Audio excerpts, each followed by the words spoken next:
salaamaaleykum amateur de foot yi nuyu nañ leen yéen ñëpp ku ci nekk seen tur ak seen sant xibaar tey jii 3 mai 2025 ci wàllu tàggat yaram képp koo xam ne ni nag yaa ngi may seetaan te abonné go suma chaîne YouTube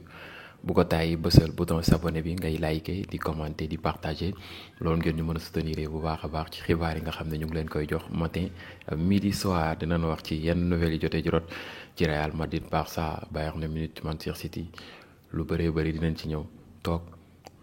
waxtaanee ko mu ngi noonu ngeen xamee ko noonu waaye gars yi kooku di Manchester City démb di leen fàttali ni ñoom ñoo mujjee dóor kooku di Wolverhampton avec un but de kooku ñu naan ko Kevin De Bruyne un excellent match de Jérémy Doku mu ngi noonu Manchester City nag moo dóor 1-0 kooku di Wolverhampton City. Manchester City enchaîne une 4e victoire de suite en Premier League et remonte dans le podium mu ngi noonu l'équipe de Pep Guardiola pointe provisoirement à la 3e place du championnat anglais moomee nag ci ay difficultés moom la nekkoon jamono ji ñu toll nii gis nañ ne nag jóge na ci difficulté yooyu non seulement Pep Guardiola tegle na 5 victoires consécutives mais aussi qualifié na finale direct ci FA Cup bi bu ko jëlee doo nekk 3e place ci Premier League bi mu tey qualifié Ligue des Champions jël FA Cup bi daanaka on peut dire que ni sauvé na saison en plus renoué na ak jabaram kooku di Pep Guardiola mi nga xam ne c'est un très bon coach en tout cas dañ ko yéene lu bëri lu rëy ci carrière am nag il a beaucoup fait pour le football mondial il a modernisé le football l'homme qui jouait sans pointe attaquant pointe et qui a réussi à gagner beaucoup de trophées même mais après boo Erling Haaland ñëwee la comble vide boobee géré ko jël loolu di Ligue des Champions mu ngi noonu 5 matchs consécutifs moom la gagné contre Wolverhampton Pep Guardiola ak Manchester City gagné ko contre Nottingham Forest bi weesu mu gagné ko contre Aston Villa bi weesu mu gagné ko contre Everton bi weesu mu gagné ko contre Crystal Palace bi weesu mu gagné ko actuellement 3e place et qualifié pour la FA Cup finale bi mu ngi noonu en tout cas ñu ngi waat ci raay bi ñu ngi xaar mbir mi nan la nar a demee ak nan la ak naka la lépp lu ci mënti am di ngeen ko jot ci njëkk ak teranga gars yi kooku di Pierre-Emerick Aubameyang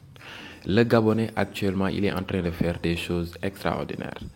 il est décisif ci 31 matchs mu dugal ci lu tolloog 17 buts ak 2 passes décisives daanaka 19 contributions moom la def ak kooku ñaan ko mën naa ni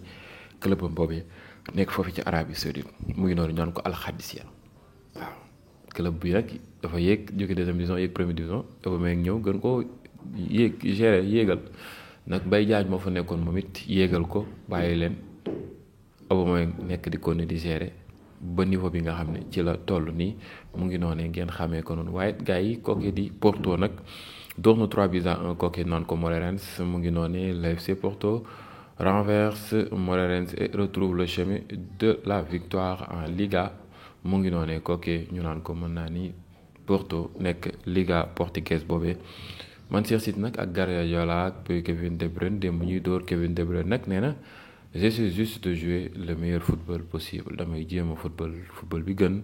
mu ngi noonu je sais qu'il me reste un match à Etihad mais j'essaie simplement de faire mon travail comme je l'ai toujours fait et je l'ai encore fait aujourd'hui donc je suis fier nee na nag benn match moo ko desee foofee ca Etihad nee na dafa jàpp ne day jéem a def liggéeyam comme ni mu ko yàgg a defee te noonu la ko yàgg defee te it moom la def tey démb moom la def mu am ci mbégte bu kawe kooke ñu naan ko mën naa ni Kevin De Bruyne nee na je ne sais pas je pense avoir montré que je peux encore jouer ici sinon je ferai pas ce que j'ai fait ces 4 ou 5 dernières semaines nee na nag dafa bëgg a war ne gars yi que ni mën na continuer de football foofee def na lu tax mu war a mën a continuer football foofee te it wane na ko ci 5 dernières semaines yi que ni il est là il reste là et il restera toujours là mais nag day jóge foofee ca Premier League jóge foofee ca Manchester City dem ca beneen club FC Barcelone nag mën naa ni logo bi nga xam ne moom la ñuy def seen muy Travis ak kooki di Jacques ci classico bi gagné nañ ci xaalis bu dul jeex. mu ngi noonu temps yi daal ay businessman ngeen yéen catalan yi moom la Koundé sol noonu sa classico daal ak ki ngeen ni sol mooyam ba tax nag li ngeen ci jaay jéggi na dayo temps yi moom seen loxo ci soos yéen a ngi cap xaalis bi wax tàll moom ngeen yore ñu ngi xaar mbir yi nan la nar a demee ak nan la naka la kooke ñu naan ko mën naa ni Arteta wax na ci seen match contre Paris Saint-Germain avant match bi wax na si nee na j'ai été très choqué avant le match contre le Paris Saint-Germain et en entrant dans le vestiaire et en voyant tous les joueurs blessés assises kooke di Tomiyasu Calafiori kooku ñoon ko Gabriel Thomas Partey Havertz Gabriel Jesus Jorginho mais nag dafa bëri blessé de nee na dafa gis dugg si vestiaire gis joueurs yooyu yëpp blessé te daanaka ñooñu ay 11 de départ lañ dafa choqué woon mais nag am na mbégte ci ba mu gisee ñi nga xam ne mën naa ne blessé wu ñu ñëw gérer li nga xam ne moom la ñu war a gérer comme des titulaires indiscutables et c'est quelque chose boo xam ne mooy fooru kooku di Arsenal mu ngi noonu ngeen xamee ko noonu. Al Hilal nag tàggalikook nag kooki di Jorge Jesus doonoon seen coach boobee nga xam ne nag def na fa ay jaloore mu ngi noone le contrat du technicien portugais a été résilié via un accord mutuel kooki di Mohamed Salhoub nag a été nommé coach intérim entraîneur intérim lañ ko nommé ci noonu nag Al Hilal ci kan lañ soobu Xavi Hernandez mi yoroon Barça ngir xool nan lan mën a def ba mën a ñëw ci club boobee jàppale leen et tout ñu ngi xaar Xavi nag ba xam dina dem ou pas Xavi sax Tottenham am na yéene jël ko indi ko ci clubam pour mu jàppale leen kooki di Ange Postecoglou daal la muy wane ñoom dalul seen xel nag ba tax nag jamono ji daal bu ñu ko fas yéenee dàq daal Xavi Hernandez daal moom lañ bëgg mu ñëw jàppale leen bu baax a baax a baax a baax mu doon l'espagnol bu am solo waaye ci ki nga xam ne nag jamono ji nekk na foofee ci Real Madrid yombatul de muy David Alaba dafa nar a jóge foofee ci Real Madrid mu ngi noonu nag Real salaire bi mu koy fay dafa bëri ci noonu nag dañoo am yéene bàyyi ko mu dem ñu jéem a xooli leneen mu ngi noonu ngir mën a masse salariale bi ñu mën koo wàññi mais aussi am espace yu ñu mën a dugal yeneen joueurs yoo xam ne am nañ avenir ay gone lañ mën a jàppale Real Madrid bu baax a baax côté défensivement mu ngi noonu ngeen xamee ko noonu waaye gars yi kooku di Lookman nag jamono ju ñu toll nii Arsenal moo ko bëgg a jënd Atlanta nag club la boo xam ne Lookman nga fay wéyal mais moom bëgg na plus bëgg na yegg ci beneen niveau bëgg na yeneen projet mais aussi bëgg na delluwaat Premier League ba tax nag yéeneem daal dem fa ci la. Arsenal nag mu ngi ci jéem a sóobu ci été bi di ñëw bëgg a jënd attaquant nigérien boobee indi ko mu ñëw jàppale leen bu baax a baax. loolu mooy seen yéene ak seen bébét ñu ngi xaar ba xam dinañ ko mën a këf ou pas mais buñ ko amee moom dina am joueur bu di ngeen am joueur bu baax a baax a baax Lookman bu ngeen ko amee di ngeen am joueur bu extraordinaire joueur bu jekki dayoo joueur bu mën li muy def joueur bu technique joueur bu vif bu offensif mais aussi il marque des buts mais joueur bu respectueux aussi man je l'aime depuis ba muy sargal Pape Bouba Diop ba mu génnee àdduna te il n'est pas sénégalais il est juste africain sargal ko depuis lors man daf ma marqué kooku ñu naan ko Lookman le ballon d'or africain actuel mu ngi noonu ngeen xamee ko noonu waaye gars yi kooku di Lautaro Martinez fera tout son possible pour être prêt à affronter kooku ñu naan ko Barcelone en demi-finale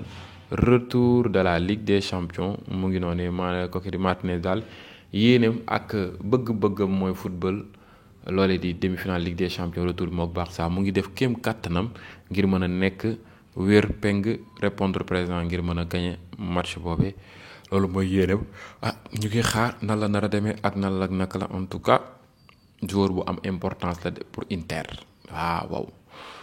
pour Inter joueur bu am importance pour Barça bi nag muy Lamine Yamal kookee di Saka nag génn na ci moom wax na ci moom nee na Lamine Yamal il est incroyable joueur bu jéggi dayo la de toute ma vie je n'ai jamais vu un tel niveau de football chez un joueur de 17 ans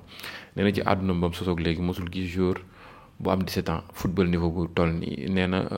que peut-on dire de ce qu'il fait mënuñu wax dara ci li muy def jéggi na dayoo daal ba tax nag en tout cas c'est un joueur bu ko yëm la kooki ñu naan ko mën naa ni Mamadou Lamine Yamal un très très très bon joueur kooki di Ancelotti nag wax na ci nekkinam fa fee ci Real Madrid nee na